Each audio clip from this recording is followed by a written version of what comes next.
अध्याय क्रमांक 9, अध्याय का शीर्षक है परम गुह्य ज्ञान। श्लोक क्रमांक 22, 9.22। अनन्याश्चिन्तयन्तो मां ये जना पर्युपासते तेषां नित्यभियुक्तानां योगक्षेमं वहाम्यहम्।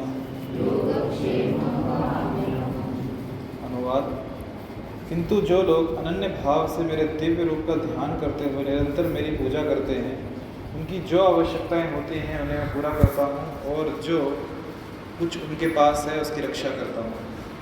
तात्पर्य श्री रूपा जी द्वारा: जो एक क्षण भी कृष्ण भावनामृत के बिना नहीं रह सकता, वो 24 घंटे कृष्ण का चिंतन करता है और श्रवण कीर्तन स्मरण पाद सेवन वंदन अर्चन दास्य साख्य भाव तथा आत्मनिवेदन के द्वारा भगवान के चरण कमलों की सेवा में रत रहता है। ऐसे कार्य शुभ होते हैं और आध्यात्मिक शक्ति से पूर्ण होते हैं, जिससे भक्त को आत्म साक्षात्कार होता है और उसकी यही एकमात्र कामना रहती है कि वो भगवान का सानिध्य प्राप्त करे। ऐसा भक्त निश्चित रूप से बिना किसी कठिनाई के भगवान के पास पहुंचता है। यह योग कहलाता है। ऐसा भक्त भगवत कृपा से इस संसार में पुनः नहीं आता। क्षेम का अर्थ है भगवान द्वारा कृपामय संरक्षण। भगवान योग द्वारा पूर्णतया कृष्ण भावना भावित होने में सहायक बनते हैं और जब भक्त पूर्ण कृष्ण भावना भावित हो जाता है तो भगवान से दुखमय बद्ध जीवन में फिर से गिरने से उसकी रक्षा करते हैं। भगवद गीता में टोटल कितने अध्याय हैं? चैप्टर कितने टोटल? 18 चैप्टर है। और अभी हम जिस चैप्टर पे है, कौन सा चैप्टर है? 9 चैप्टर, मतलब एकदम सबसे बीच में। और यदि आप देखोगे तो 9वां अध्याय भी खत्म होने को आ गया है ना।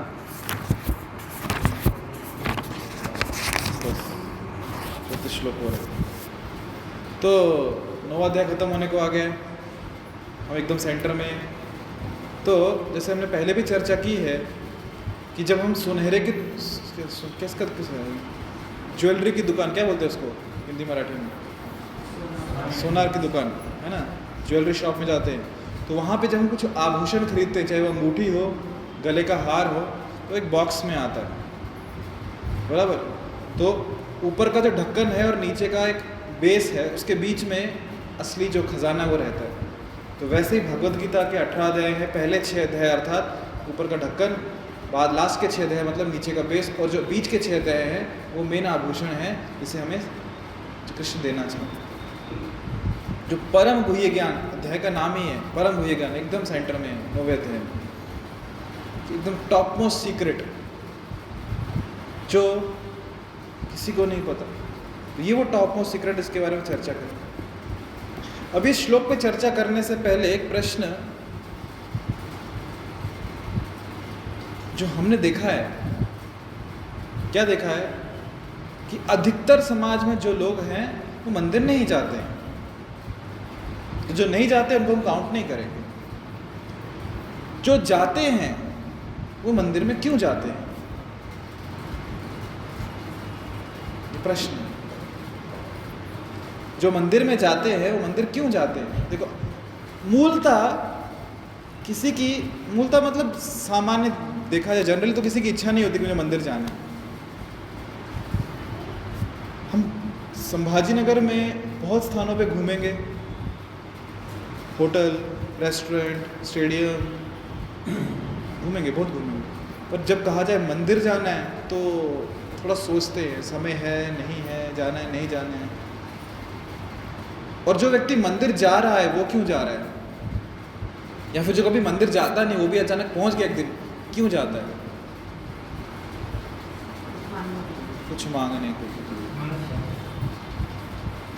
ऐसे दुर्लभ पुण्यात्मा होते हैं आपके जैसे, जो मन शांति के लिए जाते हैं। वैसे जाना चाहिए, बट मैंने कहा ना, ऐसे पुण्यात्मा बहुत दुर्लभ होते हैं। अधिकतर क्यों जाते हैं? मांगने के लिए जाते, घंटी हो जाते हैं टर्न। इसलिए देखो इस्कॉन के मंदिर में घंटी नहीं होती। बचाओ क्या बचाओ। एक उदाहरण मैं आपको देता हूँ। आपके कुछ मित्र होंगे, कुछ रिश्तेदार होंगे जो आपको फ़ोन करते हैं, आपके फ़ोन की घंटी बजाते हैं, और जब फ़ोन की घंटी बजती है आप देखते हो और फ़ोन उठाते नहीं हो। क्यों? आप समझ जाते हो ये फ़ोन आ रहा है, इसका मतलब ज़रूर कुछ तो काम होगा, इसको कुछ तो चाहिए इसको, इसलिए फ़ोन किया इसने। याद कर लो उन रिश्तेदारों को जो तभी फ़ोन करते जब उनको कुछ काम हो। होते हैं ऐसे रिश्तेदार, ऐसे दोस्त होते हैं ना।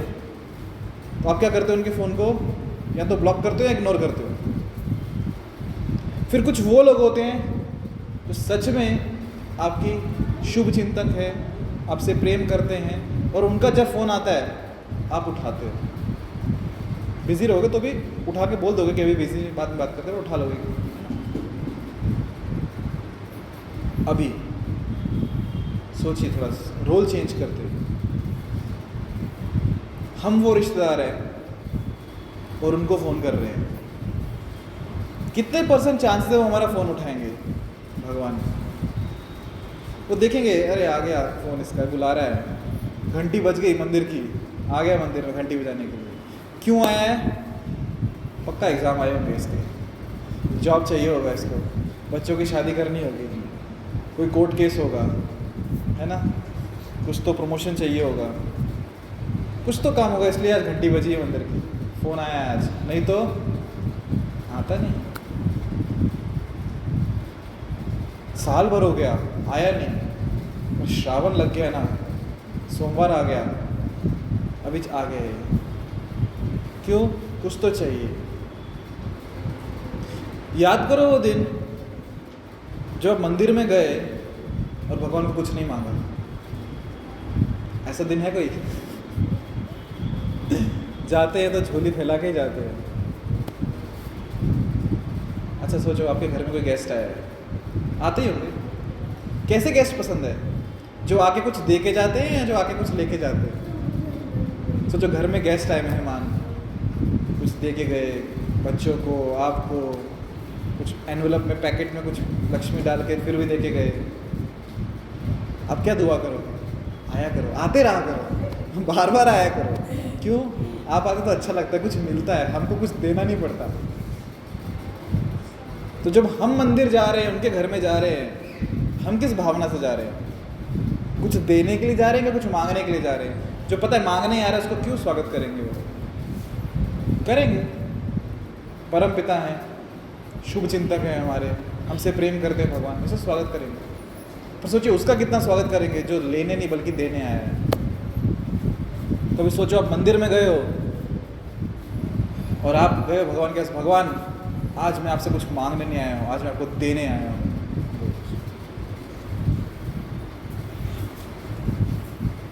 सोचो भगवान कितने खुश हो जाएंगे। लेने तो सबको ही आते हैं, लेने की मतलब जो लोग आए ना लेने के लिए, लंबी लाइन लगी है, और एक व्यक्ति देने के लिए आया है। लाइन में मत खड़े रहे, इधर सीधा सामने। क्यों? देने आया है। तो ऐसे उठ के दिखोगे भगवान की नजरों में, क्यों? ये देने आया, लेने नहीं आया, मांगने नहीं आया। विशेष भक्त बन जाएंगे ना। पर फिर सोच रहे हो कि हम क्या देंगे भगवान को?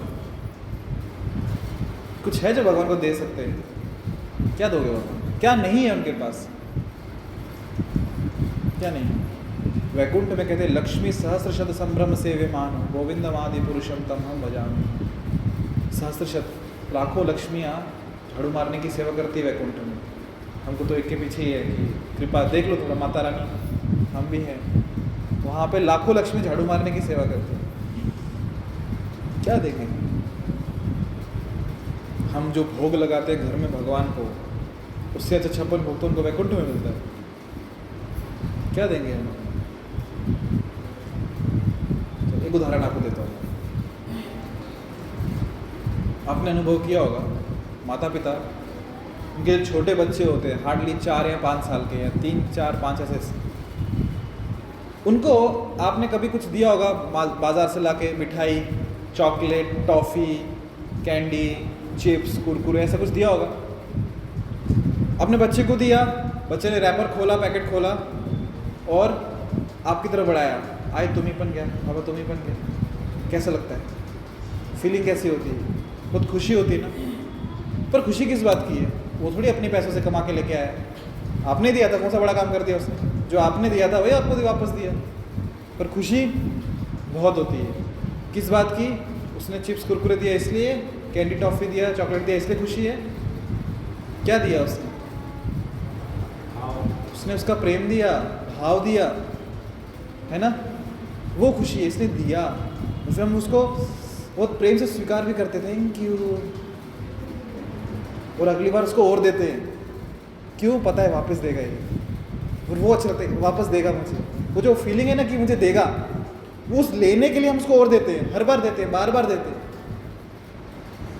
और जिसको दिया उसने वापस पूछा भी नहीं, भेज से कहा, पूरा पैकेट लेके अंदर कमरे में। अगली बार सोचेंगे देना भी है कि नहीं इसको, अकेले ही खाता है कुछ। तो देखो भगवान ऐसे हैं। एक ट्रिक बताऊं क्या आपको? यदि आप अमीर होना चाहते हो, पैसा चाहिए, यदि बैंक बैलेंस बढ़ाना चाहते हो, किस किसको बढ़ाना है बैंक बैलेंस? एक ट्रिक दूं क्या? ये कभी फेल नहीं हुई आज तक। आपके पास जितना है ना, सिर्फ पैसा ही नहीं, जो भी कुछ है उसको बांटना सीखिए। जब बांटेंगे ना आपको और मिलेगा।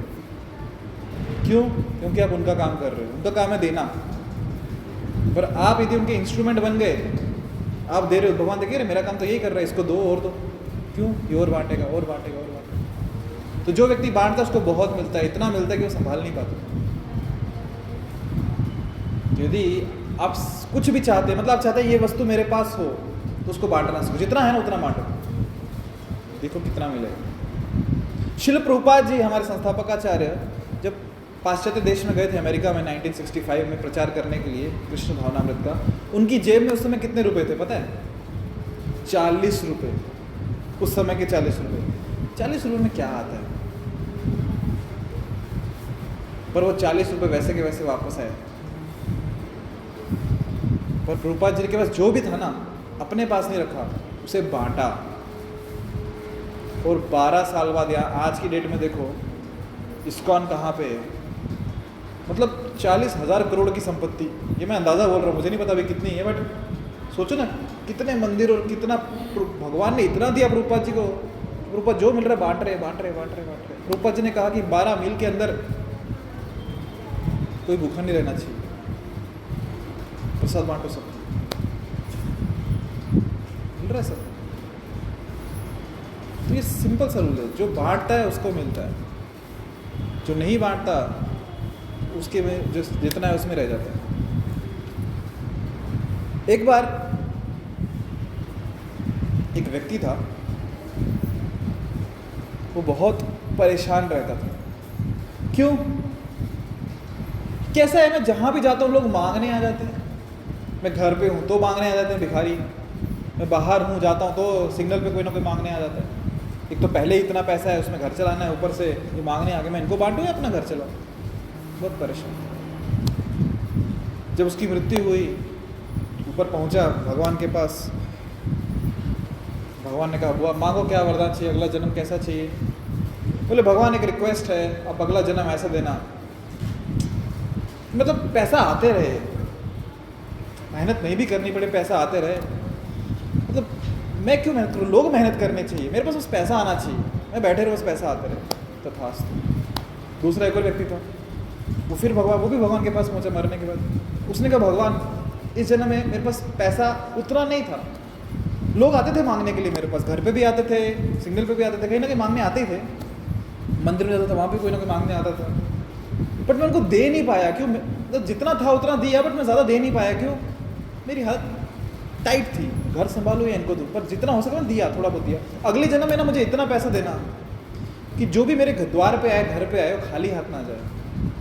मैं लोगों को बांटूँ पैसा, मंदिर में, घर पे, सिग्नल पे, जहाँ पे मतलब दूँ लोगों को पैसा, दूँ या उनकी आवश्यकता पूरी करूँ, मतलब कोई खाली हाथ ना जाए, निराश ना जाए मेरे यहाँ से। उसको भी भगवान कहते तथास्तु, अगला जन्म हुआ दोनों का। तो जिसकी इच्छा थी ना कोई खाली हाथ ना जाए मेरे यहाँ से, वो बहुत ही अमीर परिवार में पैदा हुआ। जिसे कहते हैं ना born with silver spoon in the mouth, ऐसा घर में। जैसे आपकी भाषा में कहूँ तो टाटा, अंबानी, टाटा का ठीक है, समझ गए ना, अंबानी परिवार है, अमीर परिवार बेसिकली। तो जो भी घर पे आता था उसको खिलाता था अच्छे से, बहुत पैसा था, बहुत बांटा, बहुत अमीर व्यक्ति था। और जो पहले वाला व्यक्ति था, जिसको मेहनत नहीं करनी थी, लोग मेहनत करे, उसका सब पैसा आते रहे, उसका भी जन्म हुआ, और उसको भी काम मिला। कहाँ पे? शुलभ शौचालय के बाहर। लोग आते थे, काम करते थे अपना, इसको पैसा देके जाते थे, इसको सिर्फ बैठ के कलेक्ट करना। अभी हमारी इच्छा क्या है? हमें बांटना है या सिर्फ इकट्ठा करना है? तो जो बांटेंगे वो मिलेगा, जितना बांटेंगे उतना ज़्यादा मिलेगा, क्योंकि हम भगवान का काम करें। एक उदाहरण और देता हूँ आपको। श्री चैतन्य चरितामृत में उदाहरण आता है कि चैतन्य महाप्रभु ने क्या किया। आम का सीजन आ रहा है, आम की एक गुठली ली, उसको ज़मीन में डाल दिया, और सबके देखते देखते उस गुठली में से एक अंकुर निकला, एक पौधा निकला, और बड़ा वृक्ष हो गया विशालकाय। सबके देखते तुरंत हो गया, सालों तक प्रतीक्षा करने की जरूरत नहीं है। उस पे आम लगे मीठे मीठे, और उन आम की विशेषता ये थी कि उसको ना छिलका था ना गुठली थी, एकदम बड़े बड़े मीठे रसीले आम। सोचो ऐसा आम मिले खाने को। जिसने एक आम खा लिया वो इतना तृप्त हो गया, एक आम से पेट भर गया उसका। सोचो आज की एकादशी के दिन ऐसे आम खाने को, एक आम सफिशिएंट। तो महाप्रभु ने क्या किया, सब उनके भक्त थे वहाँ पे, तो महाप्रभु आम तोड़ते थे, तो इकट्ठे हो गए आम। दो भक्त नियुक्त किए, इनको एक आम दिया, इनको एक आम दिया, और ये आम आगे पास ऑन करते गए। क्योंकि अगर एक एक को बांटने जाएंगे टाइम लगेगा ना, मिलते गए आगे देते गए, मिलते गए आगे देते गए, सब जिसको मिल रहा था वो आगे बांटा। तो ऐसे सबको आम बांटे। जिसने एक आम खा लिया उसका पेट भर गया, दूसरा आम खाने की गुंजाइश नहीं है, आधा भी गुंजाइश नहीं, एक में पेट भर गया। अभी प्रश्न ये है कि सबसे ज्यादा आम किसको मिले?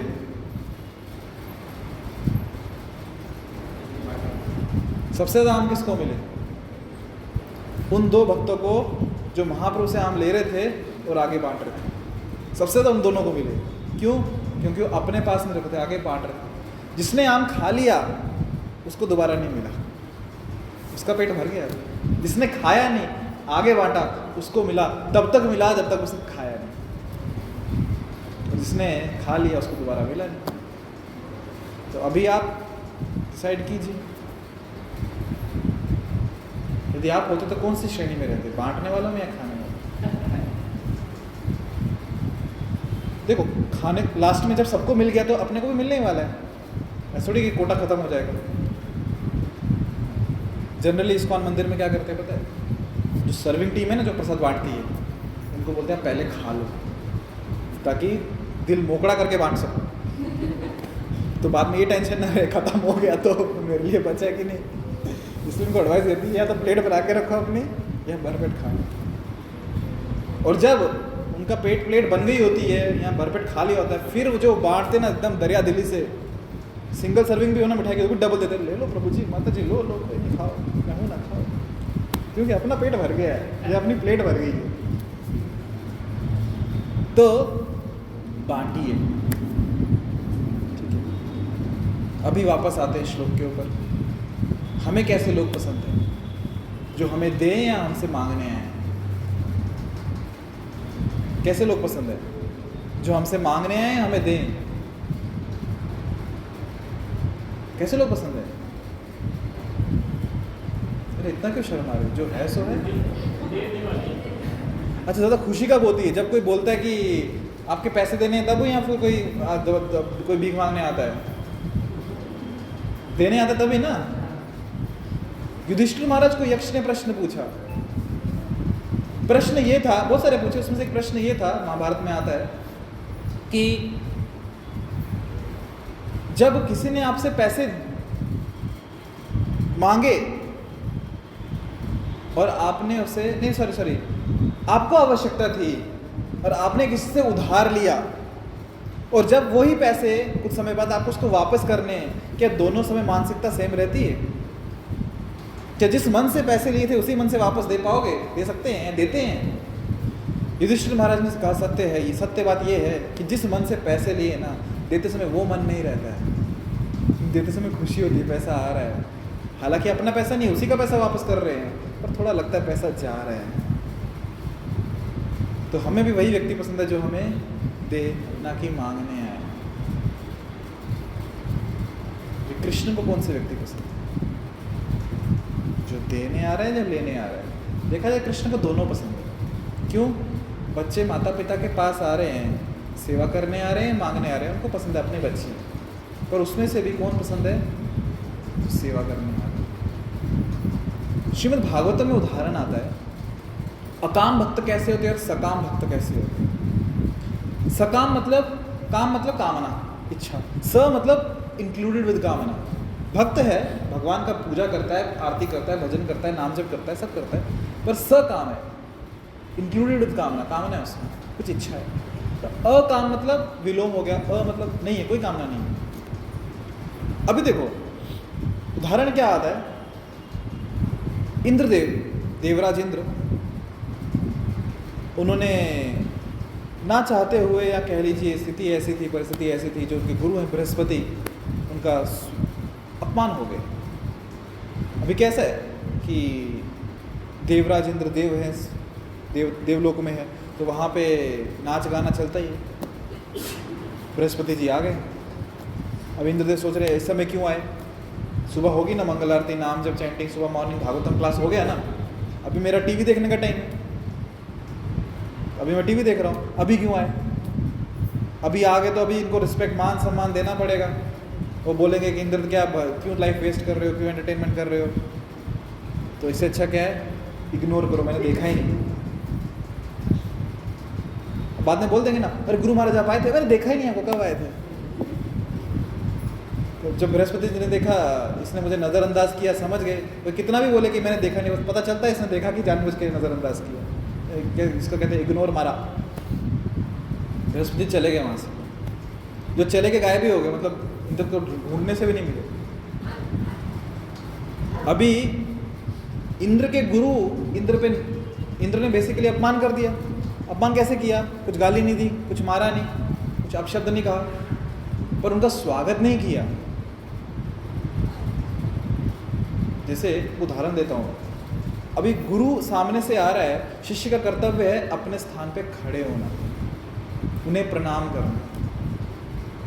गुरु आए हैं और हम मस्त अपने जैसे बैठे हैं वैसे ही बैठे हैं, लेटे हैं तो लेटे हैं, जा रहे हैं तो जा रहे हैं, कुछ उनको सम्मान के दो शब्द नहीं। तो उसका यश, उस जो शिष्य है उसका यश, कीर्ति, जो भी क्या बोलते हैं सद्गुण है, खत्म हो जाता है। इसलिए जब गुरु ही क्यों, बड़े भी आते हैं ना, जब मतलब माता पिता आए हैं और हम लेटे हुए हैं, तो खड़े उठ के बैठ जाना चाहिए, सम्मानपूर्वक उनके चरण स्पर्श करने चाहिए, उनको सम्मान में दो शब्द कहने चाहिए। जब गुरु हैं तो फिर तो सम्मान बनता ही है। अभी देवराज इंद्र ने कुछ नहीं किया तो उनकी शक्ति खत्म हो गई।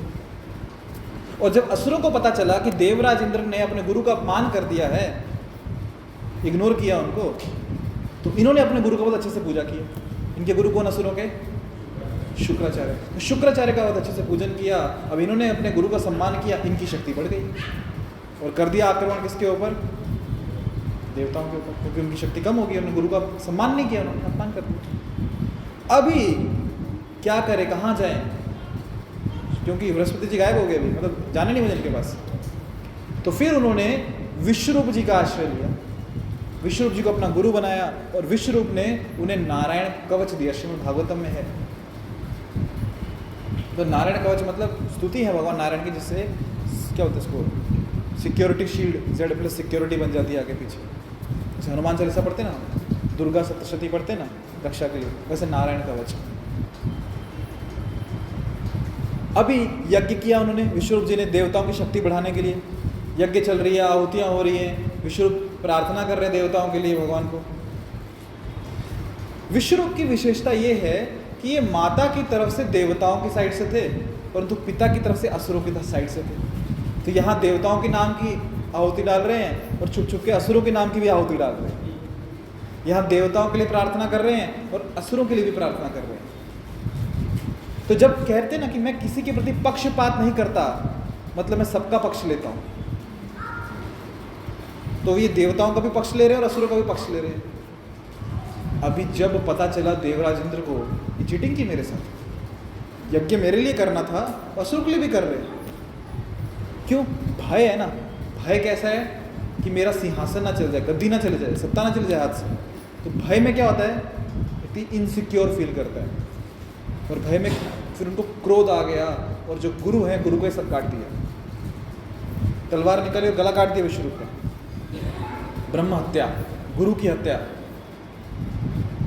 पर गुस्सा ऐसा होता है कि उस समय दिमाग काम नहीं करता, क्या करना क्या नहीं करना। इसलिए जब गुस्सा आए ना, एक चीज करना, ये हमेशा के लिए याद रखिए, गुस्सा आता है, नॉर्मल है आना, पर जब गुस्सा आए ना, एक चीज ये करना, उस समय कोई डिसीजन मत लेना, कोई निर्णय मत लेना। यदि गुस्से में, क्रोध में कोई निर्णय लिया ना, वो निर्णय आपको जिंदगी में पछतावा रहेगा उसमें। क्योंकि इंद्र ने गुरु हत्या तो कर दी, पर अगले 1 साल तक, धरती के नहीं देवताओं के, अगले 1 साल तक उसका प्रायश्चित ही करते रहे। अभी क्या किया जाए? तो विश्वरूप के पिताजी त्वष्टा गुस्सा है, मेरे बेटे को मार दिया। उन्होंने भी यज्ञ किया विशेष। क्यों यज्ञ किया? एक ऐसा असुर इस यज्ञ कुंड से प्रकट होगा जो इंद्र का वध करेगा। यज्ञ किया, प्रार्थना की, मंत्रोच्चारण किया, पर संस्कृत में थोड़ा मात्रा ह्रस्व का दीर्घ हो गया। अभी हमें क्या फर्क पड़ेगा, मात्रा छोटी है बड़ी, क्योंकि संस्कृत तो वैसे समझ नहीं आती, पर जिनको आती है उनको फर्क पड़ता है देवताओं कि क्या मांग रहे हैं। जैसे उदाहरण हिंदी में यदि मैं दूं, एक ही शब्द है, एक में मात्रा छोटी है, दूसरे में बड़ी है। शब्द है पिटा और पीटा। एक होता है पीटा, दूसरा होता है पिटा। सिर्फ किसका भेद है? वेलेंटी का, मात्रा का। पीटा मतलब पीट के आया, पिटा मतलब मार खा के आया। तो अभी कैसा पुत्र चाहिए, जो पीट के आए या पिट के आए? तो इन्होंने तो मांगना था कि ऐसा पुत्र चाहिए जो इंद्र का शत्रु हो। मांग लिया इंद्र जिसका शत्रु हो, तो उल्टा हो गया बेसिकली। इंद्र को मारने वाला चाहिए था, इंद्र क्या तो मरने वाला मिल गया। यज्ञ कुंड से जैसे दक्षिण दिशा से एकदम भयंकर राक्षस उत्पन्न हुआ, इतना विशाल का है, इतना भयंकर, इसका नाम पड़ा वृत्रासुर। क्या नाम पड़ा? बहुत भयंकर, बहुत विशाल का है। सारी असुर सेना अपने आप उसके पीछे चली गई, अरे यही हमारा नेता है। वोटिंग करनी नहीं पड़ी, कौन नेता बनेगा, इतना विशाल का, इतना भयंकर, हाँ यही हमारा नेता है, चलो देवताओं पे आक्रमण करो। देवता अपने अस्त्र शस्त्र से युद्ध कर रहे हैं, अस्त्र शस्त्र कुछ प्रभाव नहीं पड़ रहा, सीधा देवता को उठा के मुंह में डाल के खत्म, स्वाहा। इतना शक्तिशाली राक्षस। अभी देवता लोग भागे कहाँ पे? विष्णु, भगवान विष्णु के पास, ब्रह्मा जी के पास, उनके अनुयायी में, नेतृत्व में श्वेतद्वीप भगवान विष्णु को प्रार्थना कर रहे हैं, प्रभु आओ, प्रकट हो, अवतार लो, हमारी रक्षा करो, हमारी रक्षा करो। भगवान कहते हैं देखो किया धरा तुमने, अभी रक्षा के लिए आए मेरे पास। अभी देखो देवता लोग पहुंचे हैं कहाँ पे? विष्णु जी के पास कि हमारी रक्षा करो। किस लिए आए? कामना लेके, सकाम भक्त, कि भगवान हम आपकी हमेशा सेवा करते हैं, आपके लिए यज्ञ करते हैं, सब कुछ करते हैं, अभी आप हमारी सेवा करो, अभी आप हमारी रक्षा करो, आप अवतार लो, इस असुर का वध करो, आप हमारी रक्षा करो, मतलब आप हमारी सेवा। हम भी यही करते हैं, नाम जप करते हैं, माला जप करते हैं, दान पुण्य करते हैं, मंदिर जाते हैं, फूल चढ़ाते हैं, मिठाई चढ़ाते हैं, बाद में क्या बोलते हैं? भगवान देखो मैंने इतनी सेवा कर ली ना आपकी, अभी आप मेरी सेवा करो। क्या? ये मेरी ये कामना पूरी करो। मतलब जैसे वो होता है ना, फ़ोन में हमने डायल कर दिया, ऑर्डर प्लेस कर दिया, स्विगी जोमेटो जो भी है, कौन कौन से हो, ब्लिंकिट, ऑर्डर सप्लायर आ गए ऑर्डर देने, सप्लाई करने के लिए, ये लो। भगवान मतलब भाई ऑर्डर प्लेस कर दिया, ऑर्डर सप्लायर, क्या चाहिए? मतलब हमें भगवान की सेवा करनी है, उनको अपनी सेवा में लगाना, ये दे दो, वो दे दो, ऐसा कर दो, वैसा कर दो। स्वामी कौन है और सेवक कौन है, पता कैसे चलेगा? तो यदि उन्हें अपनी सेवा में लगा रहे हैं, कहीं ना कहीं लगता है, मतलब वो फीलिंग नहीं आई अभी तक कि हम सेवक हैं और वो स्वामी हैं। पर ठीक है, उनसे ही मांग रहे हैं तो भक्त हैं। आर्त जिज्ञासु अर्थार्थी ज्ञानी च भरतर्षभ। क्या स्टार्टिंग क्या श्लोक की? 7वां अध्याय क्या श्लोक? नहीं, ये श्लोक नहीं है, 7वां अध्याय का है। क्या स्टार्टिंग है? चतुर्विधा भजन्ते मां। आगे जना सुकृति नो अर्जुन, सुकृति जिनकी है। तो भगवान कह रहे ठीक है, मेरे बच्चे मेरे पास आएंगे, कहाँ जाएंगे? पर दोनों में से श्रेष्ठ कौन सा है? सकाम नहीं, अकाम, इसकी कोई कामना नहीं है। उदाहरण वृत्रासुर, असुर है, योनि असुर की है, पर विशेष भक्त है भगवान का। जब युद्ध होता है वृत्रासुर का और देवराज इंद्र का, अच्छा यहाँ पे देवराज इंद्र आए हैं भगवान के पास, भगवान ने कहा ठीक है, एक काम करो, जिनका तुमने वध किया ना गुरु का, अपने विश्वरूप का, जिन्होंने तुम्हें नारायण कवच दिया था, उनको नारायण कवच किसने दिया था? उनके पिताजी ने, जिनका नाम था त्वष्टा, जिन्होंने वृत्रासुर को प्रकट किया। और त्वष्टा को नारायण कवच दिया था दधीची मुनि ने। तुम जाओ दधीची मुनि के पास और उन्हें प्रार्थना करो कि वो उनके जो शरीर है, उनकी जो हड्डियां हैं शरीर की, वो तुम्हें दे दें, और उनकी हड्डियों से लेके विश्वकर्मा को दे दो, तुम्हारे इंजीनियर हैं देवलोक के, उससे वज्र अस्त्र बनाएंगे, उस वज्र से वृत्रासुर का वध हो जाएगा। जाओ, हो गया काम, इच्छा थी कर दी भगवान ने पूरी, ऑर्डर था, सप्लाई हो गई। अभी ये इंद्रदेव पहुंचते दधीची मुनि के पास। दधीची मुनि जब देखते हैं कि देवराज इंद्र आए हैं, उनके सम्मान में, देवता है ना, देवताओं के राजा हैं, सम्मान में खड़े होते हैं, आइए पधारिए, गेस्ट रिसेप्शन करते हैं, कैसे आना, जानते हैं क्यों आए देवराज इंद्र, फिर भी पूछते हैं कैसे आना। देवराज इंद्र कहते हैं एक रिक्वेस्ट है, हमें ना आपका शरीर चाहिए, आपकी हड्डियां चाहिए। उनको कोई प्रॉब्लम नहीं देने, उनको पता है भगवान की इच्छा देना ही है, पर सोचो थोड़ी टांग खींच लेते हैं इंद्रदेव। तो देवराज इंद्र, आप मुझसे क्या मांगने आए हो? मेरा शरीर। क्या आप जानते हैं कि व्यक्ति को, एक जीवात्मा को सबसे अधिक प्रिय क्या होता है? उसके प्राण, उसका शरीर। आप मुझसे वही मांगने आए। अच्छा, सोचने वाली बात यह है कि इंद्र आए हैं दधीची मुनि के पास, क्यों? अपना शरीर दे दो, मतलब आप मर जाओ। क्यों? ताकि मैं जिंदा रह सकूं, ताकि मुझे ना मरना पड़े। तो मुझे ना मरना पड़े इसलिए आप मर जाओ। क्यों? बोले आप तो साधु हो ना, आपको कहाँ ममता शरीर के साथ। साधु ने शरीर किस लिए लिया है? परमार्थ के कारण है साधु ने धरा शरीर, परोपकार, लोक कल्याण के लिए आपने शरीर लिया है, तो करो परोपकार, आप मर जाओ ताकि मैं बच सकूं, मेरा शरीर बच सके। एक बार ट्रेन में था, मैं जा रहा था कहीं, तो नीचे स्लीपर होता है ना, रिजर्वेशन में स्लीपर क्लास, वो टिकट था मेरा। एक फैमिली आई मेरे पास, बोले हमारा ना अपर वाला है, जो अपर सीट है, तो आप एक काम करो ना, आप ऊपर चले जाओ, हमें नीचे वाला सीट दे दो। मेरे लिए तो अच्छा है, ऊपर वाला मिल जाएगा, ऊपर जाकर सो जाऊँगा, कोई डिस्टर्बेंस नहीं कुछ। पर मैंने उनको क्या कहा, मेरा तो नीचे वाला देखो टिकट पे, मेरा नीचे वाला है, मेरा ऊपर नहीं है। बोले आप तो साधु होना चाहिए, आप क्यों स्वार्थ देख रहे हो अपना? साधु को तो जन कल्याण के लिए जीना चाहिए। साधु ने भगवत क्यों धारण करते हैं? लोगों का भला करने के लिए, लोगों का कल्याण करने के लिए, परोपकार करने के लिए। क्यों जाता हूं मैं, बैठो। मतलब हम स्वार्थी हो सकते हैं, आप लोग को स्वार्थी नहीं होना चाहिए, आपको दूसरों के लिए जीना चाहिए। इंद्र भी पहुंच गए दधीची मुनि के पास, आपको अपने लिए नहीं जीना चाहिए, आपको हमारे लिए जीना चाहिए। दधीची मुनि ने कहा ठीक है, तपस्या का बल था, तो अपनी हड्डियां, प्राण त्याग कर दिया, हड्डियां दे दी। वो हड्डियां लेके विश्वकर्मा जी के पास पहुंचे देवराज इंद्र, उसके वज्र बना, इससे किसका वध होगा? वृत्रासुर। समय आता है, युद्ध होता है वृत्रासुर का और देवराज इंद्र का, पर वृत्रासुर ऐसा युद्ध करते हैं कि देवता डर के भागने लगते हैं। देवराज इंद्र जो अस्त्र शस्त्र फेंक रहे हैं इनके ऊपर, वो काम नहीं कर रहे, ऐसा जैसे कोई फूल फेंका किसी ने, उसको ऐसे हाथ से पकड़ के वापस फेंक रहे हैं, कुछ काम ही नहीं हो रहा।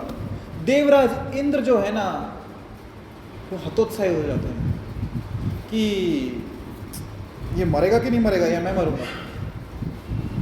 जब वृत्रासुर देखते कि इंद्र हतोत्साही होकर ऐसे ही मतलब डिप्रेशन में ऐसे ही पड़ा हुआ, कुछ नहीं कर रहा, युद्ध नहीं कर रहा, वृत्रासुर मोटिवेशनल सेमिनार देते हैं वहां पे इंद्र को, इंद्र उठो युद्ध करो, क्या तुम्हें विष्णु के वाक्यों पे विश्वास नहीं है?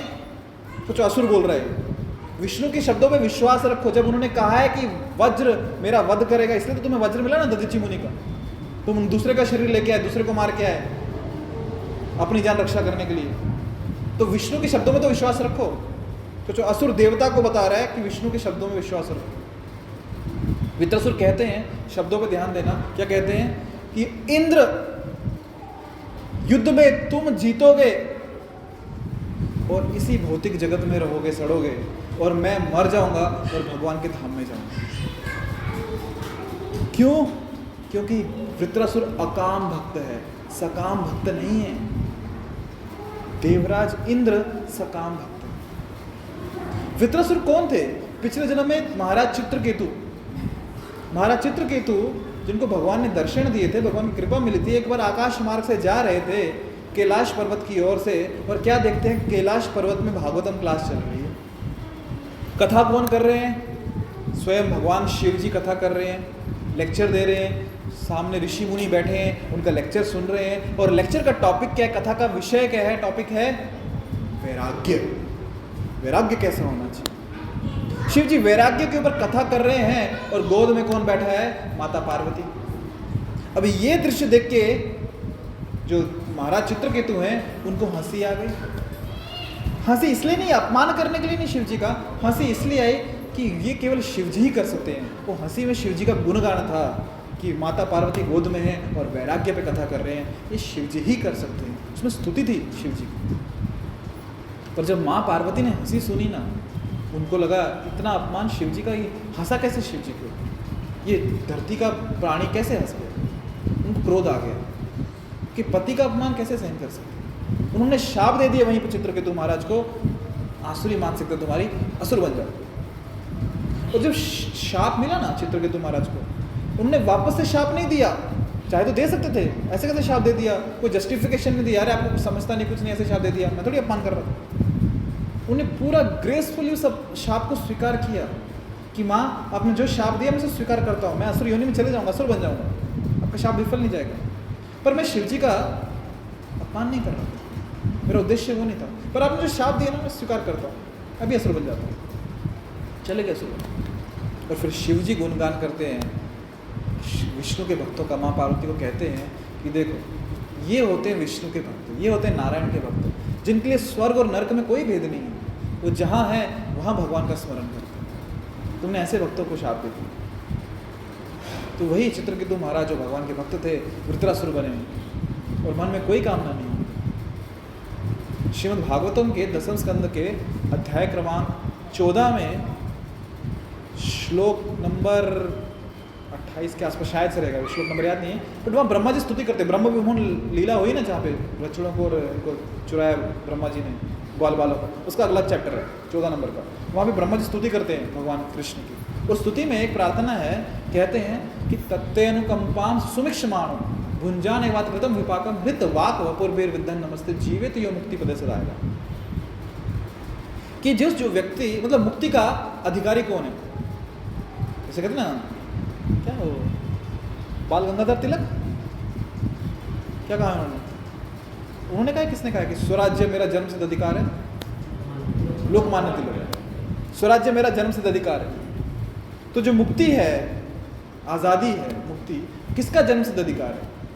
कौन अधिकारी व्यक्ति है उसके? तो कहते हैं कि जो व्यक्ति उसके ऊपर जो कुछ भी है, सुख दुख, उसको अपने कर्मों का फल समझ के सहन करता है, प्रतिकार नहीं करता, और अपनी मन से, वाणी से और शरीर से भगवान की सेवा में लगा हुआ है, ऐसा व्यक्ति मुक्ति का अधिकारी होगा।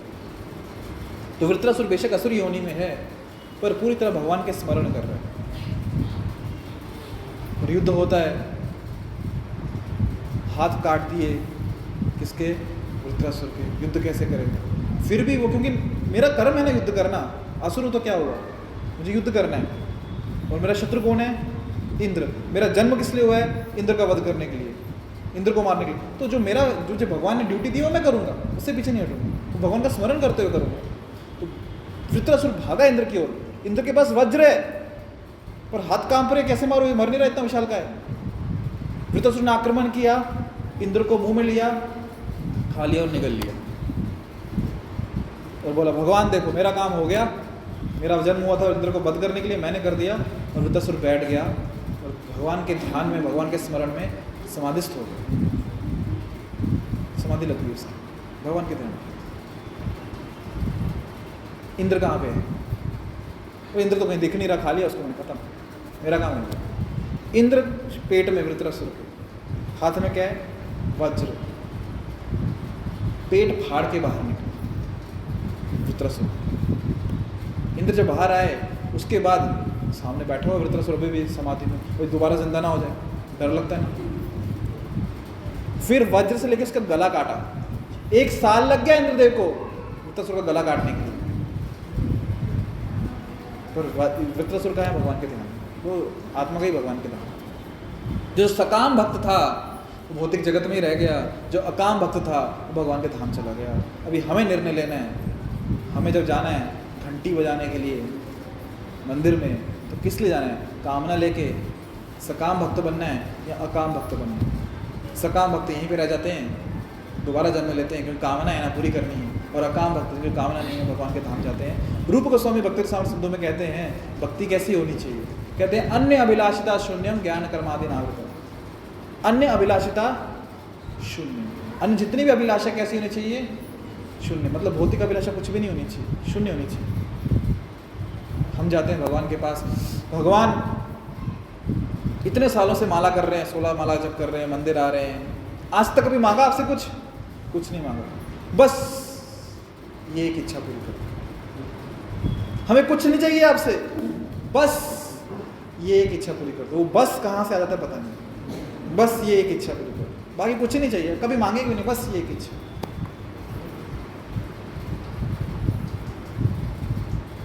अभी 2 उदाहरण आपके सामने आ गए, अकाम भक्त और सकाम भक्त। भगवान को कौन से प्रिय हैं? दोनों प्रिय हैं, पर सबसे अधिक कौन सा प्रिय है? अकाम भक्त। अभी आते हैं आज के श्लोक के ऊपर।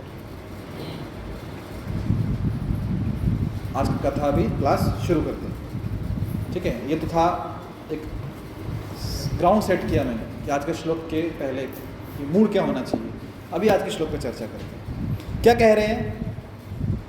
जो लोग अनन्य भाव से, कृष्ण कह रहे हैं स्वयं, जो लोग अनन्य भाव से मेरे दिव्य स्वरूप का ध्यान करते हुए निरंतर मेरी पूजा करते हैं, उनकी जो आवश्यकताएं होती हैं उन्हें मैं पूरा करता हूं, और जो कुछ उनके पास है उसकी रक्षा करता हूं।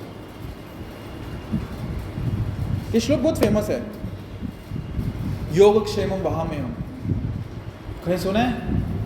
जिंदगी के साथ भी, जिंदगी के बाद भी, जीवन बीमा निगम LIC, यहां से उठाया श्लोक उन्होंने। अभी कृष्ण रिस्पॉन्सिबिलिटी ले रहे हैं, किसकी? योग क्षेमम वहामी अहम।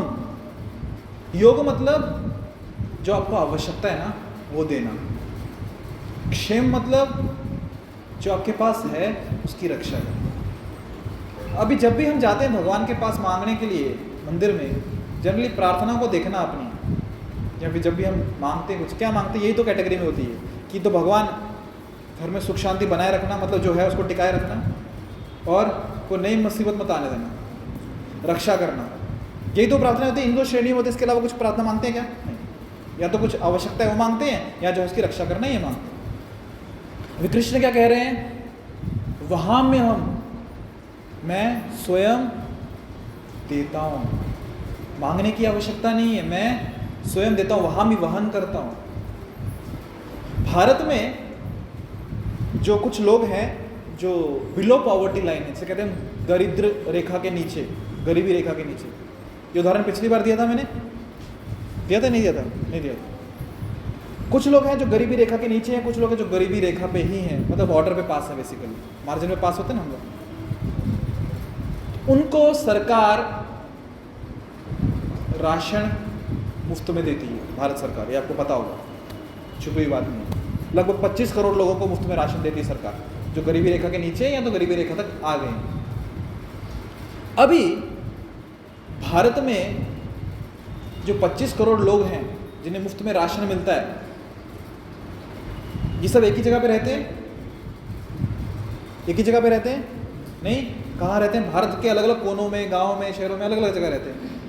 तो सरकार उन 25 करोड़ लोगों को देती है। अभी राशन कौन दे रहा है? प्रधानमंत्री दे रहे हैं ना, योजना उनकी। पर प्रधानमंत्री के गांव गांव में, शहर शहर इन 25 करोड़ लोगों के पास एक एक करके जाके राशन दे रहे हैं मुफ्त में। कौन दे रहा है? उनकी शक्तियां दे रही हैं। शक्तियां मतलब उनका जो सिस्टम बिठाया है, जो अफसर हैं, जो डिपार्टमेंट हैं, उनके जो लोग हैं, वो जाके दे रहे हैं। प्रधानमंत्री जी को जाने की आवश्यकता है नहीं, और वो जा भी नहीं रहे, उतना समय भी नहीं। पर कृष्ण क्या कह रहे हैं? योगक्षेम वहाँ में मैं स्वयं करता हूँ, मैं स्वयं करता हूँ, स्वयं देता हूँ।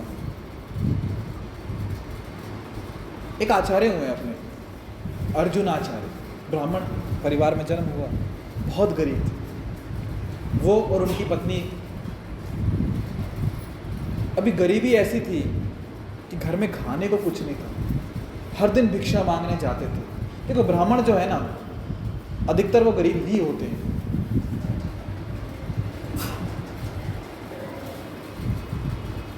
तो हाँ, फिर ब्राह्मण मतलब क्या करता है? बिजनेस तो होता नहीं है उसका, जॉब तो करता नहीं है, क्योंकि जॉब शूद्र करते हैं। ब्राह्मण मतलब क्या? शास्त्रों का अध्ययन करता है और पढ़ाता है, और पढ़ाने से उतना पैसा आता नहीं है। हाँ, अगर आप बोलोगे आजकल पढ़ाने में बहुत पैसा है, तो फिर वो बिजनेस हो गया, क्योंकि इंस्टीट्यूट खोला है, बिजनेस चल रहा है, फिर वो वैश्य हो गया, उसलिए पैसा आ रहा है। ब्राह्मण को जनरली उतना पैसा नहीं रहता। अभी गरीब हैं, भिक्षा मांगते हैं, भिक्षा बिन जीवन निर्वाह चल रहा है, कभी मिलता है कभी नहीं मिलता, जैसे तैसे। और वस्त्र भी कुछ ढंग के कपड़े पहनने को है नहीं। अभी अर्जुनाचार्य भगवत गीता पढ़ रहे हैं, और अचानक सामने ये श्लोक आ गया, पढ़ते पढ़ते, अनन्यश्चिन्तयन्तो माम ये जना पर्युपासते तेषां नित्ययुक्तानां योगक्षेमम्। बोले कृष्ण ने शायद से गलती कर दी बोलने में, योगक्षेमम् वहाँ में हम कर दिया। बोले वहाँ में हम कैसे? वहाँ में हम करते क्या? वहन करता हूँ मैं। बोले भगवान क्यों आएंगे? इतनी शक्तियाँ हैं उनकी, किसी भक्त को भेज देंगे, किसी अमीर व्यक्ति को भेज देंगे, राजा को भेज देंगे, सैनिक को भेज देंगे कि जिनको आवश्यकता जाकर दे दो। भगवान स्वयं क्यों आएंगे? कलम ली, कट कर दिया उसको और कर दिया करोमि अहम्, वहाँ में हटा दिया, काट दिया। बोले ऐसा नहीं होता, भगवान नहीं आते, क्योंकि हम इतने गरीब हैं, हम भजन कर रहे हैं, भगवान का नाम जप कर रहे हैं, कहाँ है भगवान? चले गए, काट के रख दिया, चले गए। भिक्षा का समय हो गया, कुछ तो खाना है, घर में कुछ नहीं है, भूख भी लगी है, तो भिक्षा मांग के आता। पर बाहर कैसे जाऊं? अंग पे वस्त्र नहीं है, जो थे वो भी फट फुट गए हैं, इतने गरीब हैं। तो उनकी जो पत्नी थी, जो एक वस्त्र में थी, उसको बोला कि अपने कपड़े में से कुछ कपड़ा फाड़ के दे, कुछ तो अंग ढक के जाऊं बाहर। तो पत्नी ने अपने वस्त्र में से कुछ फाड़ के दिया, उन्होंने वो लिया, अपना अंग ढका और बाहर गए भिक्षा मांगने के लिए। भिक्षा मांगने गए हैं गाँव में, पर कहीं भिक्षा नहीं मिल रही। जिसके यहाँ उम्मीद थी कुछ मिलेगा, उसने भी कह दिया पिताजी की मृत्यु हुई है, सूतक लगा है, अभी हम कुछ नहीं देंगे। तो कहीं कुछ नहीं मिल रहा, परेशानी। इतने में जो घर है, कुटिया है, उस पर खटखटाहट होती है। तो पत्नी पूछती है कौन है? बोलते हम हैं। बोले हम कौन? बोले गुरु महाराज के शिष्य, गुरुजी ने भेजा है बहुत सारा राशन लेके। बोले शिष्य? बोले ये तो किसी के गुरु ही नहीं है, तुम शिष्य कहाँ से आ गए? बोले नहीं नहीं, हम शिष्य, हमके गुरु महाराज ने भेजा है बहुत सारा खाना राशन लेके। बोले पर मैं बाहर नहीं आ सकती। बोले क्यों? बोले वस्त्र नहीं है। अच्छा, तो बालक ने अपना वस्त्र जो अंग ढकने का था वो वस्त्र अंदर फेंक दिया। तो जो वस्त्र थे, वो माता ने वस्त्र पहना, जो पत्नी थी अर्जुनाचार्य की, बाहर आई तो क्या देखती है? बहुत सुंदर बालक, श्याम वर्ण का और पीतांबर वस्त्र धारण किए, इतना मनमोहक, इतना सुंदर बालक, और पूरे शरीर में पसीने छूट रहे हैं। क्यों? क्योंकि कंधों पे बहुत बोझा है। एक तरफ दूध, घी, मक्खन, दही ये तो है, दूसरी तरफ अनाज, चावल, धान्य, फल, सब्जी ये है। और बोले कि तुम पसीना पसीना क्यों? बोले बहुत बोझा डाल दिया, ये पकड़ो पहले। बोझा उतारा। बोले इतना बोझा किसने डाला? बोले कौन डालेगा? गुरुजी। बोले जबरदस्ती इतना बोझा डाल दिया मेरे ऊपर, इतना उठाया भी नहीं जा रहा, पूरा पसीना पसीना जैसे जैसे मैं लेके आया। बोले नहीं उठाता तो बहुत मारते हो, पानी तक नहीं दिया पीने को, बस भेज दिया मुझे। अभी इनको गुस्सा आ रहा है पत्नी को, ऐसे कैसे मेरे पति इतने क्रूर हो सकते हैं? बच्चों, छोटे बच्चों को इतना बोझा डाल के, इतना बोझा तो कोई गधे पे भी नहीं डालता, इतना बच्चों पे, इतना सुंदर बालक है, इस पे डाल के भेज दिया, पूरा पसीना पसीना हो गया। बच्चा ने सब रखा, बोले मैं जाता हूँ अभी, कि नहीं जाऊँगा तो गुरुजी फिर डांटेंगे। मुड़ा जाने लगा तो पत्नी ने, जो अर्जुनाचार्य की पत्नी ने रोक लिया, रुको रुको बालक, ये पीठ पे कैसा निशान है? बोले वो गुरु महाराज ने मारा, जैसे छड़ी से मारा था ना, लाइन लगी हुई है ऐसे। बोले इतनी क्रूरता, आज आने दिन को बताते। बोले मैं जाता हूँ, मुझे नहीं तो डांट पड़ेगी, ज़्यादा समय यहाँ वेस्ट किया था। चले गए बालक, चला गया। घर पे पत्नी ने भोजन बनाया, तो सारा सामान था, इतने दिनों बाद इतना सारा, अच्छे से फीस्ट बनाई, बैठ गई, खाने लगी। अर्जुन आचार्य बेचारे परेशान हैं, इतने दिन हो गए कुछ खाने को नहीं मिला, आज भी खाने को नहीं मिला। जैसे तैसे घर पे पहुंचे, थके हारे, दरवाज़ा खोला, देख के शॉक। दो कारणों से झटका लगा उनको। पहला कारण ये, इतना भोजन आया कहाँ से? दूसरा कारण ये कि उन्होंने कहा मैं जिंदा हूं अभी, मतलब मेरे, क्योंकि पति के जिंदा रहते रहते पत्नी कैसे पहले खा सकती है? पहले पति को खिलाती है, फिर स्वयं खाती है। तुम पहले खाने बैठ गई मतलब मुझे पूछा भी नहीं। उसको गुस्सा आया हुआ था, और जो चिल्लाना शुरू किया पति के ऊपर, क्योंकि पत्नी को जब गुस्सा आता है फिर पति पे बहुत चिल्लाती है, ऐसा मैंने सुना है, अनुभव नहीं है पर सुना है। और जो चिल्लाना शुरू किया, कुछ है कि नहीं, इतना क्रूर कोई कैसे हो सकता है? ऐसे बच्चों को, छोटे मासूम, इतने सुंदर बच्चे, उनको कोई कैसे मार सकता है? इतना बोझा कोई कैसे डाल सकता है उनके ऊपर? गधे पे कोई इतना बोझा नहीं डालता। बोले रुक जाओ, पहले कौन बच्चे, किसके शिष्य, क्या मेरे कौन से शिष्य, किस बच्चों पे कौन सा बोझा डाला, कौन गधा, कहाँ का, किसको मारा मैंने? तो शांति से धीरे दे करके बताओ क्या हुआ। बोले वो बालक आया था आपका शिष्य। अच्छा मेरा शिष्य, ठीक है, हाँ फिर क्या हुआ? इतना सुंदर बालक, पीताम्बरी धारण की थी, इतना सुंदर दिखने में था, श्याम वर्ण का था, उसके पीठ पे आपने मारा हुआ था, ऐसे लाइन लगी हुई थी। अब इनको कुछ समझ नहीं आया, और जब भक्त को कुछ समझ नहीं आता क्या करता है? भगवान का आश्रय लेता है। अर्जुन जब कंफ्यूज था, उसने भगवान के वाणी का आश्रय लिया। अर्जुनाचार्य कंफ्यूज हो गए, इन्होंने भगवान की वाणी श्रीमद् भगवद गीता का आश्रय लिया। अंदर बैठे गीता खोली, जहाँ थे वही श्लोक सामने निकला, और फिर उन्होंने देखा अनन्यश्चिन्तयन्तो मां ये जना परिउपासते तेषां नित्ययुक्तानां योग क्षेमं वहाम्यहम्। और देखा कि मैंने कट किया हो, और जब देखा कि मैं तो कट करके गया था, कट नहीं है अभी, गायब हो गया। क्यों? क्योंकि भगवान ने प्रूव किया, वो मैंने जो कहा था ना वो सही कहा है, झूठ नहीं है, मैं वहन करता हूँ, देखो लाके दिया ना इतना कुछ।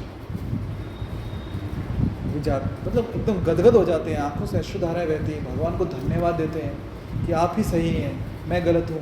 अपनी पत्नी जो है उनकी स्तुति करते हो, कितनी भाग्यशाली हो, तुम्हें स्वयं साक्षात भगवान श्री कृष्ण ने दर्शन दिए, मुझे नहीं हुए, तुम्हें दर्शन हुए। तो भगवान जब कह रहे ना वहाँ में हम, तो वो वहन करते हैं, उन्हें मांगने की आवश्यकता नहीं है, वो देते हैं जो सच में हमारी आवश्यकता है। ऐसा नहीं कि हम जा रहे हैं, छोटा बच्चा 2-3 साल का, मुझे माता पिता बोल रहे हैं मुझे ग्रेनेड चाहिए दिवाली में फोड़ने के लिए, दे देंगे क्या? तुम्हें उसकी आवश्यकता नहीं है, वो तुम्हारी केवल जिद है। तो वैसे ही हम लोग भी जाते हैं भगवान के सामने, हमारी जिद लेके, ये दे दो वो दे दो। उनको पता है हमारे लाभ के लिए क्या है, वो भूत वर्तमान भविष्य सब जानते हैं, हम नहीं जानते। इसलिए जब भगवान के पास जाए ना, अगर कुछ मांगना ही है ना, कुछ मांगना ही, रहा नहीं जा रहा बिना मांगे, तो इसलिए जो कहा जाता है, एटलीस्ट मैं तो यही बताता हूँ जो नए लोग हैं अभी भक्ति में नहीं आए, उनको यही कहता हूँ, आपको मांगना ही है ना, ये मांगो भगवान से कि भगवान जो आपको लगता है मेरे लिए श्रेयस्कर है, आपको जो लगता है कि मेरे फायदे का क्या है, मुझे वो दो जो आपको लगता है। मेरी बुद्धि से मांगूंगा तो क्या मांगूंगा, मैं मांगूंगा तो 10 का नोट मांगूंगा, आप दोगे तो क्या था 500 रुपये दे दो। तो आपको जो लगता है वो दो। सोचो ना, अंबानी पहुंच गए भगवान के सामने, भगवान एक अच्छी सी नौकरी दे दो, एक अच्छी सी नौकरी, अच्छी सी प्रमोशन दे दो, फायदा है उसमें? उनके नीचे हाथ नीचे कितने लोग नौकरियां कर रहे हैं, वो क्यों नौकरी चाहिए उनको? तो अच्छा है ना, भगवान ऐसी इच्छा पूरी नहीं करते। तो हमें मांगने की आवश्यकता नहीं है, वो जो देंगे ना तो अच्छा देंगे। और जब भक्त है, भक्त को मांगना है, तो फिर तो उसको पता है क्या मांगना चाहिए। क्या मांगना चाहिए?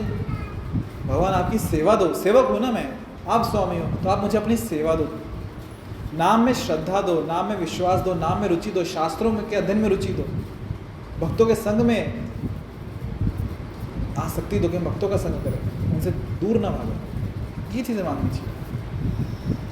अच्छा, भगवान कह रहे हैं, गारंटी ले रहे हैं, योग क्षेमम वहाम्यम, जो है मैं उसकी रक्षा करता हूँ, जो नहीं है वो देता हूँ, पर किसको? टर्म्स एंड कंडीशंस अप्लाई है, किसको देता हूँ? तो कंडीशन तो रख दी है, एक ही कंडीशन 2 बार बोली है। जब एक ही बात बार बार बोली जाए, मतलब कुछ तो विशेष है, इंपॉर्टेंस है उसको। कभी कभी बोलते हैं ना, बच्चों को डांटते हैं, कितनी बार बोला है तुझे, मतलब बहुत बार बोला है, मतलब कुछ इंपॉर्टेंट है, तुमको सुनना चाहिए। तो भगवान एक ही श्लोक में एक ही बात 2 बार बोल रहे हैं। क्या बोल रहे हैं? तो अनन्य चिंतयन्तो मां, जो अनन्य भाव से मेरा चिंतन करता है।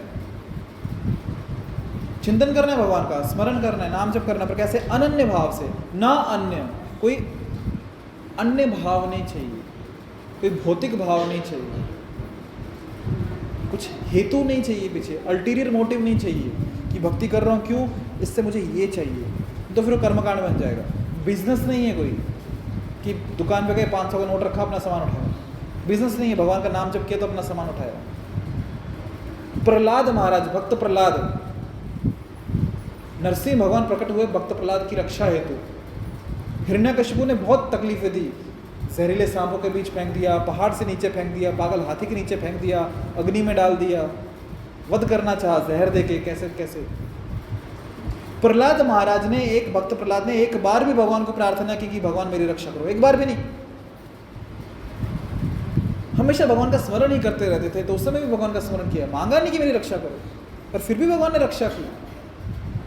हिरण्यकशिपु का वध कर दिया और प्रहलाद को अपनी गोद में बिठाया, और भगवान नरसिंह हैं, उसके सर पे हाथ फेरते पूछते हैं, बेटा क्या चाहिए, मांगो, क्या वरदान चाहिए।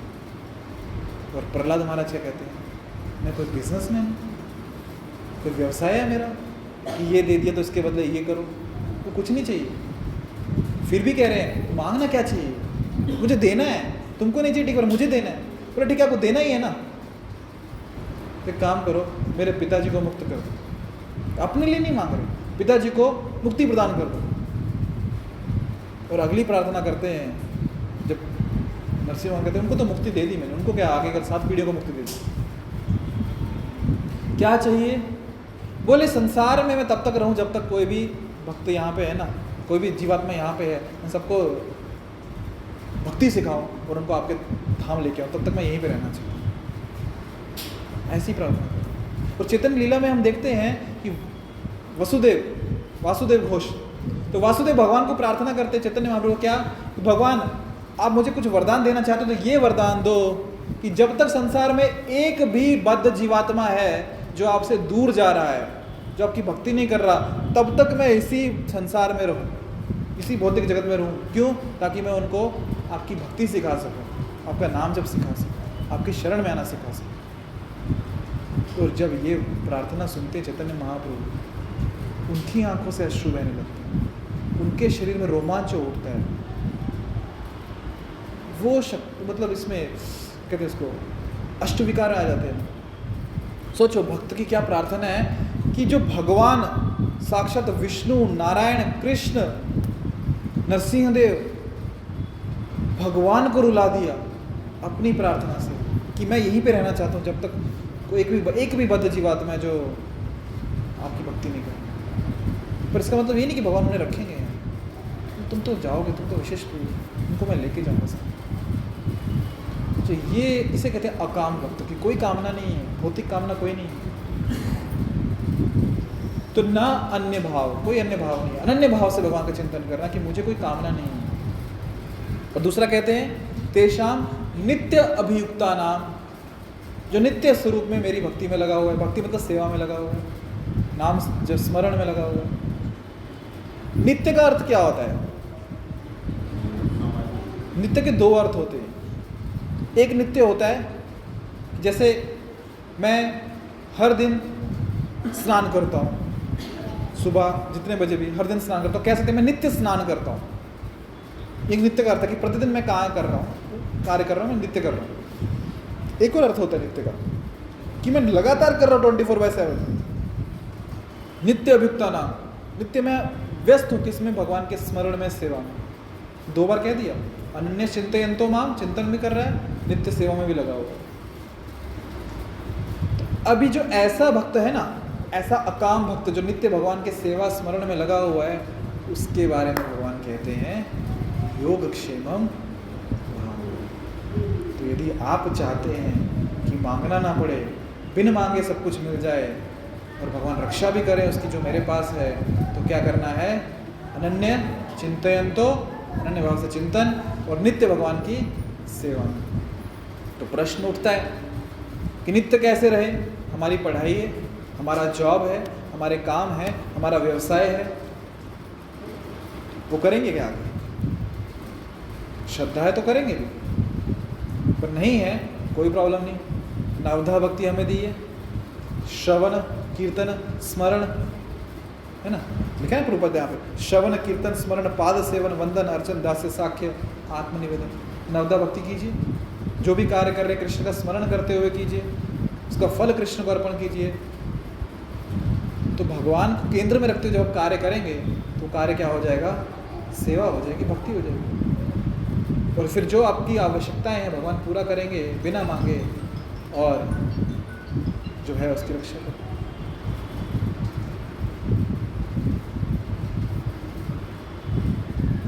तो अभी प्रश्न एक और उठता है यहाँ पे, पता नहीं आप लोग पूछोगे कि नहीं, मैं ही बता देता हूँ।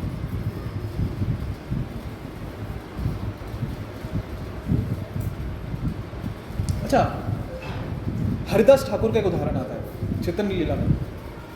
हरिदास ठाकुर, उनकी शिकायत हुई काजी के पास। क्या शिकायत हुई? जो मुसलमान थे उन्होंने शिकायत की काजी को, नवाब को, कि ये मुसलमान है ओके, हिंदू भगवान का नाम लेता है, इसको दंड दो। वो केवल नाम ही नहीं लेता, प्रचार भी करता है, मुसलमान है, फिर भी हरे कृष्ण महामंत्र गाता है, हरे कृष्ण कृष्ण कृष्ण हरे हरे, हरे राम राम राम हरे हरे। और दूसरों को भी बोलता है, आप भी बोलो। खुद भी हरि हरि करता है, दूसरों को बोलता है हरि हरि बोलो। ये कैसा मुसलमान? दंड दो इसको, मारो इसको। अच्छा, हिंदू ब्राह्मण वो भी पहुंच गए नवाब के पास, बोले ये मुसलमान होके हमारे हिंदू भगवान का नाम खोलो, इसको दंड दो। अभी नवाब बोलता है हरिदास ठाकुर को, बोले हरिदास तुम कितने पावन हो, कितने भाग्यशाली हो कि तुम्हारा जन्म एक पवित्र कुल में पैदा हुआ है। तुम कितने भाग्यशाली हो कि यवन परिवार में पैदा हुए हो, बहुत पुण्य किए तो तुमने पिछले जन्म में। तो अभी तुम एक काम करो, ये हिंदू भगवान का नाम लेना छोड़ दो, हमारे मुसलमान भगवान का नाम, उनका प्रचार करो।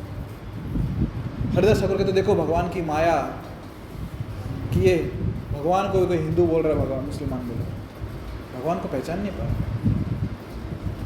हरिदास ठाकुर कहते हैं नवाब को, नवाब कहता है हरिदास ठाकुर को कि हरिदास यदि तुमने भगवान का नाम लेना बंद नहीं किया और प्रचार करना बंद नहीं किया तो मैं तुम्हें मृत्यु दंड दूंगा, तुम्हारे शरीर के टुकड़े टुकड़े कर दूंगा। हरिदास कहते हैं तुम किस बात से डरा रहे हो? मृत्यु से, जो वैसे भी आने ही वाली है। तो जो चीज़ मुझे मिलने ही वाला है वो तुम क्या दोगे? तो तुमने मेरे शरीर के टुकड़े टुकड़े भी कर दिए ना, तो भी हर टुकड़े से एक ही आवाज़ आएगी, क्या?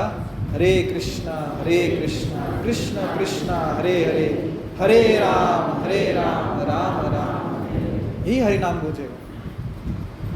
जब आपको गुस्सा आया बोले लेके जाओ इसको बाजार में पीटो, कोड़े मारो, कोड़े कोड़े पता ना आपको, जो रस्सी से बहुत लगती है उससे, मारो बाजार, भरे बाजार मारो, ताकि दोबारा कोई दुस्साहस ना करे ऐसे हिंदू भगवान का नाम लेने का और प्रचार करने का। जो जल्लाद थे, 2 जल्लाद नियुक्त हुए जो मारते थे, इतना मारते थे कि 2 बाजार के ऊपर कोई जिंदा रह नहीं सकता था। 2 बाजार इनको मारते मारते मारते 2, 4, 8, 10, 12, 20, 22 बाजारों तक पीटते चले गए। और ये हरिदास ठाकुर के चेहरे पे शिकन तक नहीं है। ये इनको बोल रहे हैं हरि बोलो, हरि, आप हरि का नाम लो मारने वालों को। और ये कहते हैं हमसे हरि बुलवाएगा, हम नहीं बोलेंगे हरि, ये ले तेरा हरि, और मारे जा रहे हैं। हरिदास ठाकुर को इसी बात की खुशी थी, कम से कम हरि तो बोल रहे हैं, मुझे मारते हुए क्यों ना बोले, हरि तो बोल रहे हैं। सुबह से शाम हो गई, वो जल्लाद मारते मारते थक गए, और बाद में हरिदास ठाकुर कहते हैं आप मरते क्यों नहीं, आप नहीं मरोगे ना तो वो नवाब हमें मार देगा। हरिदास ठाकुर कहते ठीक है, दया आ गई उन पर, बोले ठीक है आपको नहीं मरना चाहिए, अब देखो मैं क्या करता हूँ। उन्होंने क्या किया, अपना श्वास धीमा कर लिया और वहीं पर समाधिस्थ हो गए। उनको लगा मर गए, उठा के लेके गए काजी के पास, बोले ऐसे फेंक दिए, बोले ये लो क्या करना है इसका बताओ, मार दिया। काजी कहता है ठीक है जाकर गाड़ दो। मुसलमान कहते नहीं आप गाड़ नहीं सकते इनको, आप इनको गाड़ोगे इन्हें जन्नत मिलेगी, ये काफिर को जन्नत नहीं मिलनी चाहिए, किसी को गाड़ दिया जाए मिट्टी में तो जन्नत मिलती है, गाड़ना नहीं। ठीक है जला दो इसको।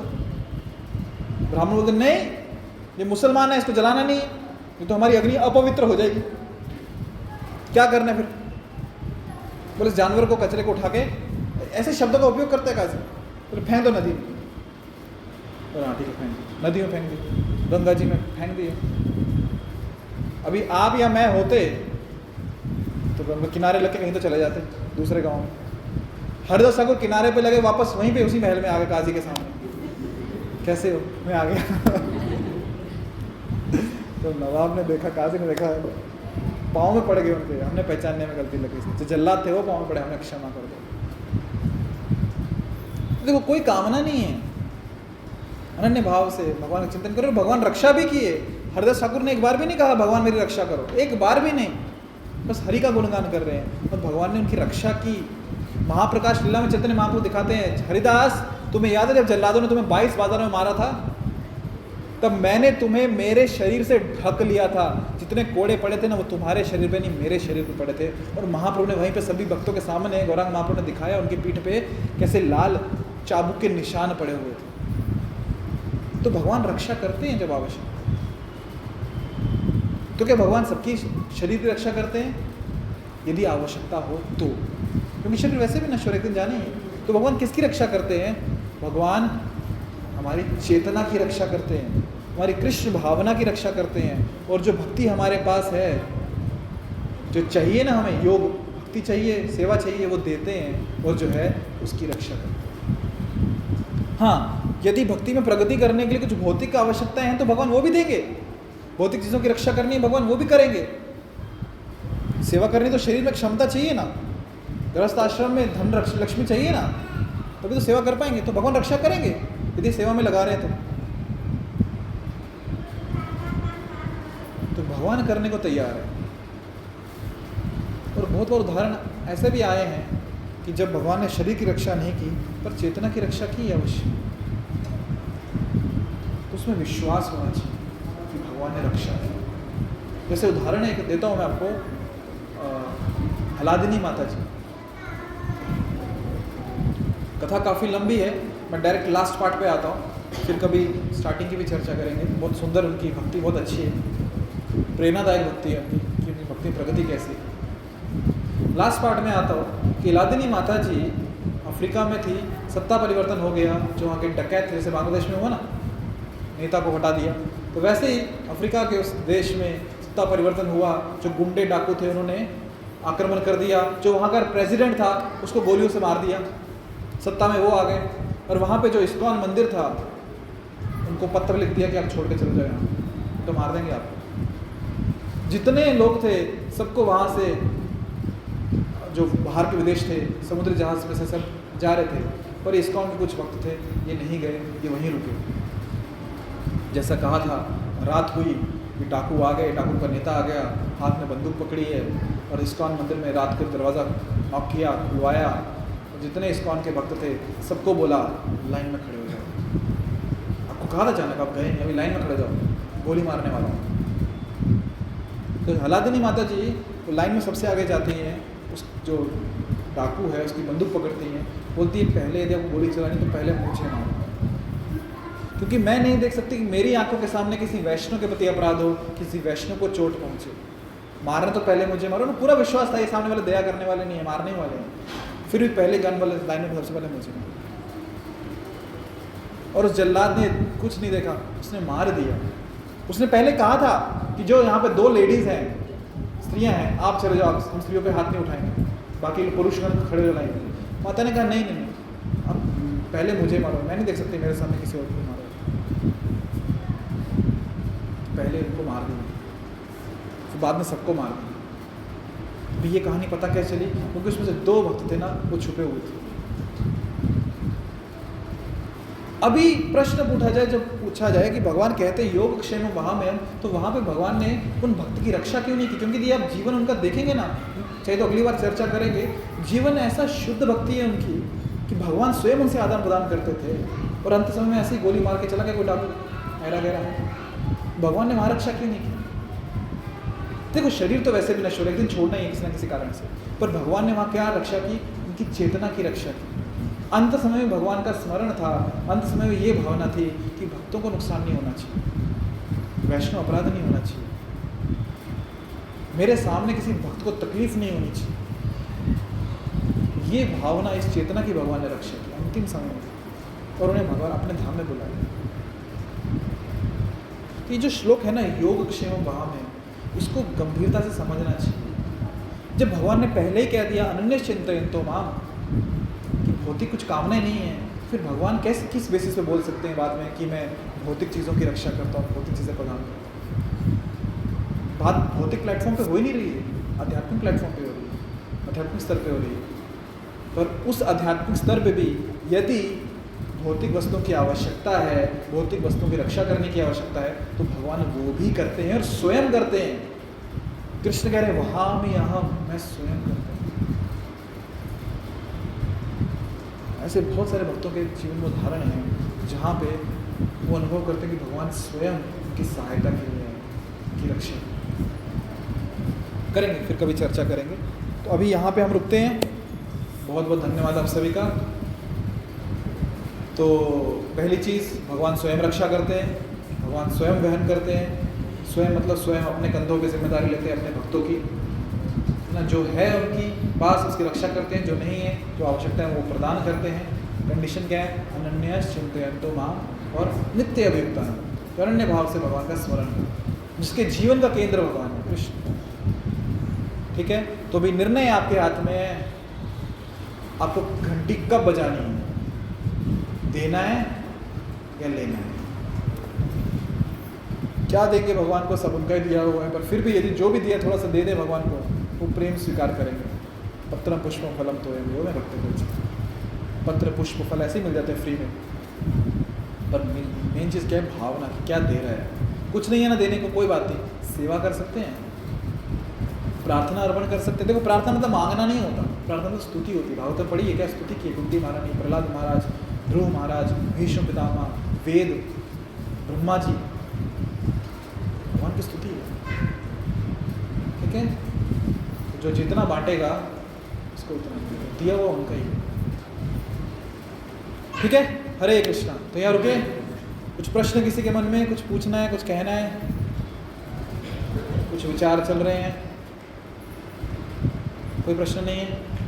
ठीक है, यहाँ रुकते हैं। श्रीमद् भगवद गीता की जय। श्रील प्रभुपाद की